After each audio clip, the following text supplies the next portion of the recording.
E aí, Leleco, senta aí. Fala besteira, paga isso aí. Senta aí, Leleco. O Neymar só se torna adulto lá dentro. Fora não, fora a gente vê um garoto. E que a gente quer brigar. Muita gente pra elogiar, né? E muita gente pra criticar.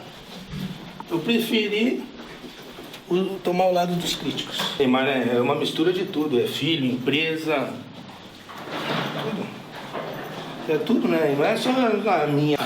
Eu coloco, eu ilustro dessa forma. O Neymar tá na moto, viu? A gente tá na garupa, né? Ele tá guiando.